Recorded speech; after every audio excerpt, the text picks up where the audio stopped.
What if I told you a bankrupt company in the middle of the Great Depression built a supercharged 100 miles per hour Art Deco masterpiece and then vanished like smoke? Ladies and gentlemen, let's set the scene. It's 1935. The radio's blasting Benny Goodman and politicians are promising the moon. Across the street, a car rolls by that looks like it just escaped from an Art Deco fever dream. Swooping fenders, chrome pipes poking out the sides, tail like a speedboat. I nearly dropped my sandwich. That, folks, is the Auburn 851 Supercharged Speedster. And believe me, it's not just another pretty face in the parking lot. Before we race headlong into the tale of the 851 Speedster, let's thank our channel's sponsors, especially the one that sent me a coffee mug shaped like a carburetor. If you're watching, I still can't get the coffee smell out of my toolbox, but the caffeine boost is unbeatable. Now, let's step on the gas and cruise into a story of style, speed, and some good old-fashioned American. Let's see if this works. Now let's set the stage. It's 1935. America is in the clutches of the Great Depression. The Auburn Automobile Company, based in Auburn, Indiana, is hanging on by the last threads of E.L. Cord's tailored suit. Sales are down. Hopes are even lower. But Cord, a showman if there ever was one, hatches a plan. Let's build a car so fast, so glamorous, so outrageously Art Deco that it'll make Cadillac owners feel like they bought their cars at a garage sale. Enter the 851 Speedster, a car designed to turn heads, raise pulses, and save a company from the scrap heap. The brains behind the 851's beauty? Gordon Buehrig, a 30-year-old design prodigy fresh off stints with Duesenberg and Cord. Buehrig didn't have a massive budget, but he did have a keen eye and access to a pile of leftover bodies from previous Auburn Speedsters. Underneath all that drama, Buehrig reimagined Alan Leamy's earlier work, combining old stock with new flair and creating a style icon that would stop traffic from Indiana to Hollywood. Production circumstances, desperate times, creative measures. Auburn's engineers, led by Herbert Snow and George Kublin, teamed up with August Duesenberg and the Mad Wizards at Lycoming.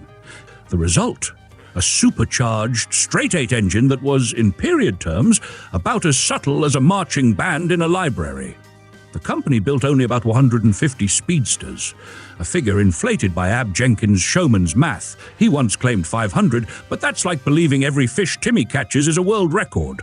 Today, only a few dozen genuine speedsters survive, each with a backstory wilder than a politician at an open bar. Now, under that swooping hood lurked a Lycoming L-head straight-eight engine, displacing 279.9 cubic inches, about 4.58 liters. In naturally aspirated form, it made a respectable 115 horsepower. But why stop there? Add the Schwitzer-Cummins centrifugal supercharger, engineered with Augie Duesenberg's input, and suddenly you're at 150 horsepower, delivered with all the subtlety of a firework in a phone booth. Compression ratio? A modest 6.5 to 1, because even in the 1930s, Americans knew the value of playing it safe with forced induction. The Speedster was guaranteed, by a dash plaque signed by none other than Ab Jenkins, to exceed 100 miles per hour, 161 kilometers per hour. No other American production car could make that claim at the time. Sure, not every Speedster was individually tested, but Jenkins did take an early car to Bonneville and proved the point by blasting past 104 miles per hour, 167 kilometers per hour. If you believed the marketing, every car was a record setter. If you believed Bob, the exhaust pipes were for launching fireworks. This rocket's power got to the rear wheels via a 3-speed manual gearbox, complete with synchromesh on the second and third gears, which was hot stuff back then. The real party trick was the Columbia dual-ratio rear axle, 2 speeds, vacuum-actuated, controlled by a lever on the steering wheel. That gave you 6 forward ratios, enough to make Timmy feel like a racing driver, or at least stall it less often in front of the neighbors. The car could climb hills like a goat and cruise highways like a greyhound. Let's talk size, because the Auburn was no shrinking violet. The wheelbase measured 127 inches, 3.23 meters. Overall length was about 194 inches, 4.93 meters, width a generous 71 inches, 1.881 meters, and height at the windshield a svelte 60 inches, 1.52 meters. The curb weight? around 3,750 to 3,800 pounds, light enough to be agile, heavy enough to flatten your tulip bed if you parked it carelessly. And if you ever wondered about luggage space, the Speedster had a rear compartment just big enough for a couple of small suitcases, or, in Timmy's case, one very confused cat. Suspension was classic, semi-elliptic leaf springs all around, with long shrouded springs to keep out the Indiana mud. Hydraulic brakes on all four wheels set the Auburn apart from most rivals. No cable brakes or wooden blocks here. The steering, worm and gear type, was unassisted but light enough thanks to those skinny 60 by 16-inch tires and wire wheels. For all its sporting intent, the Speedster managed a comfortable ride and easy handling, at least by 1935 standards. Want innovation? Auburn fitted a ride control system, manually adjustable shocks tweaked with a dashboard knob, perfect for the owner who liked to dial in soft for the wife, hard for the open road. The exclusive ventilated high-output generator meant you could run the lights and the radio at the same time. Luxury. And that Purolator oil filter? State of the art, if you ask Bob, who still filters his coffee with a sock. Performance? In period tests, 0 to 60 miles per hour, 0 to 97 kilometers per hour, came up in about 14 seconds. Impressive when most Fords were still deciding whether to start. Top speed, a legitimate 104 miles per hour, 167 kilometers per hour. Fuel economy, you ask? Let's just say you'd get about 10 to 12 miles per gallon, about 20 to 24 liters per 100 kilometers, which was fine if you had an oil well in the backyard.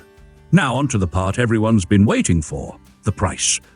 In 1935, the Auburn 851 Supercharged Speedster was yours for $2,245, about £800 sterling, in Britain. Adjusted for inflation, that's around $53,000, or 48,000 euros in today's currency, about the cost of 3 new Ford V8s, or one slightly used politician. The most expensive recorded sale?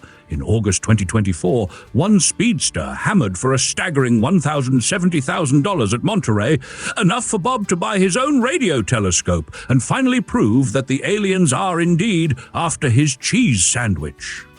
Recent sales often land in the $400,000 to $900,000 range, depending on provenance and condition.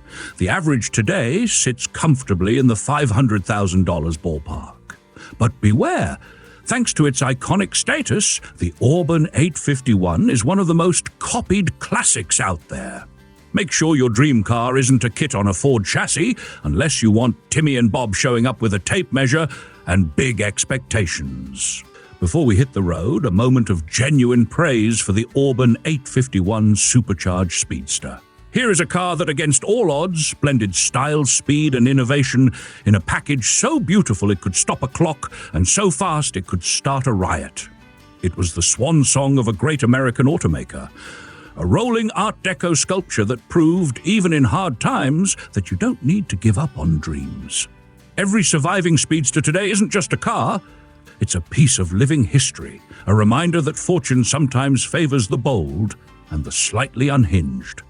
If you enjoyed this wild ride through America's golden age of speed, hit that subscribe button, ring the bell, and remember, may your roads be open, your gears never grind, and your neighbors never ask to borrow your supercharger for a barbecue.